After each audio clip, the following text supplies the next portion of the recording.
Salut à tous les amis, on est parti pour le chapitre 93 de Dragon Ball Super. Donc avant de commencer la vidéo, n'hésitez pas à vous abonner, à liker et à partager la vidéo. Car on est toujours plus de 95% à ne pas être abonné, donc s'il vous plaît les gars, un petit pouce bleu, ça serait super sympa. Et un petit abonnement sur la cloche. On est 73 abonnés actuellement, j'aimerais vraiment monter plus, s'il vous plaît, s'il vous plaît. Donc alors, commençons. Alors le chapitre 93 qui s'appelle Le plan du kidnapping de Pan. Bon, le titre est pas très intéressant comme le chapitre d'ailleurs, car c'est encore un des éléments du film. On nous rajoute quand même quelques petits trucs par rapport au film Dragon Ball Super Super Heroes, qui sont sympathiques vite fait, mais bon, ça part. Ça se regarde comme ça, quoi, voilà. Donc on commence avec un flashback de Broly qui dure, je sais pas, peut-être 4-5 pages, pour bien nous canoniser. Ah putain, j'aurais du mal à le dire. Pour bien le rendre canon en gros dans l'œuvre. Bon, même si on a déjà eu une page avant l'arc Moro pour dire voilà, il y a le film Broly, machin, il est canon. Et là, il est vraiment officiellement canon. Voilà, parce qu'on a eu tout son en flashback lorsqu'il se battait Goku et Vegeta sur Terre, avec Freezer et tout ça. Donc voilà, il est sur la planète Beerus, il s'entraîne avec Goku et Vegeta. Donc à un moment, Vegeta, il va pratiquer la méditation, et c'est là où ça va faire polémique. Parce qu'à un moment, Goku, il sort pourquoi tu fais ça, ça sert pas à grand chose et tout, machin. Et là, Vegeta commence à dire Jiren, Gaz, machin, enfin il liste tous les adversaires pour lesquels il s'est fait défoncer.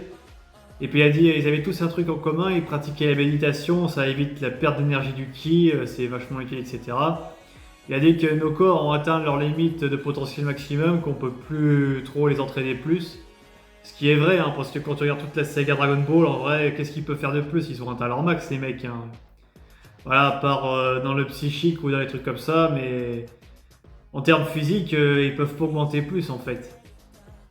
Voilà, il n'y a qu'une transfo ou que dans la mentalité où ça peut changer en fait. Ou dans le contrôle du ki, mais en termes de puissance brute, ils peuvent pas être au-dessus en fait. D'ailleurs, on voit que Broly est toujours aussi puissant en termes de puissance brute, hein, à tel point qu'il dit non, vas-y, on va pas faire un combat contre toi, on n'a pas envie que tu détruises la planète, que ça repart en cacahuète et tout. Parce que Broly s'entraîne à contrôler son ki aussi, c'est pour ça qu'il est avec eux. Et je pense qu'il fera partie de la nouvelle Team Z à mon avis. Avec aux côtés de Piccolo et de Gohan, je pense. Ça sera la nouvelle Team Z. Donc voilà, à un moment, Vegeta, voilà, il parle de la méditation, on va méditer. Et Goku, il sort, ouais, ça sert pas à grand chose, machin. Et t'as Whis qui lui fait la morale, ouais, Goku, t'es un idiot, il faut pas penser qu'avec ses points et tout ça. Mais d'où Goku a toujours été un gros tas de muscles. Dans la saga Dragon Ball, on l'a souvent vu méditer, hein. Souvent dans le contrôle de l'esprit, que ce soit dans les premiers Dragon Ball lorsqu'il est tout petit avec dans la tour Karine avec Maître Karine, avec Tortue Géniale, avec dans la salle de l'esprit du temps lorsqu'il veut développer une forme supérieure au SCJ2, enfin au SCJ tout court en fait. Voilà, il a compris que tout justement n'est pas dans les muscles, qu'il faut être plus dans la spiritualité, etc. Et même, je sais plus si dans GT ça se passe aussi, mais bref, à plein moment on l'a vu dans une sorte de méditation de transe en fait, Goku. Alors pourquoi là il redevient débile, il sait pas il dit ça, sort ça, enfin c'est n'importe quoi. Ah, je suis choqué qu'il sorte ça quoi, franchement, Toyotaro il en a rien à branler du scénario. Hein. Et comme disent pas Toriyama est derrière, ou alors Toriyama est derrière, il dit bon je valide, mais en fait il regarde même pas le scénario, c'est pas possible. Non mais où il est passé le Goku charismatique, qui avait le contrôle de soi, qui était vraiment un maître des arts martiaux dans l'esprit, dans l'âme et physiquement. Là, c'est vraiment un teubé, juste bon pour la bagarre et c'est tout quoi. Enfin, en fait, il n'y a que Vegeta qui a une évolution dans Dragon Ball Super en fait. Il n'y a que lui qui évolue sur le plan spirituel, sur le plan physique, etc. Et d'ailleurs, on le voit parce qu'à un moment, il se bat un peu contre Goku. Et on voit qu'il a vite fait le dessus.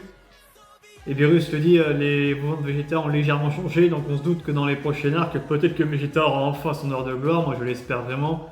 Parce que Goku, pour moi, il n'a plus rien à raconter, il est recyclé, recyclé, recyclé. Il a trop de transfo, il a eu trop de développement personnel, au bout d'un moment, on peut plus rien faire pour lui, il est KO. Pour moi, franchement, autant tout miser sur Vegeta et laisser Goku de côté. Pour ce que vous en faites, franchement, c'est honteux, on va pas se mentir, c'est honteux.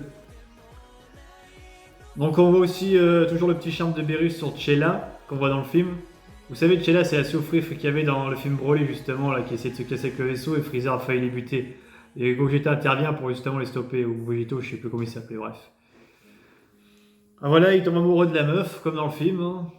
Donc voilà, petit moment romantique. Et une page vachement bien faite, ses yeux sont bien expressifs.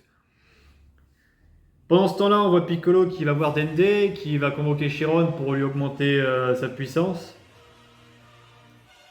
Donc voilà, il fait le souhait, est-ce que tu peux me sortir mon potentiel latent comme l'avait fait le grand doyen à l'époque pour Gohan et Krillin, souvenez-vous.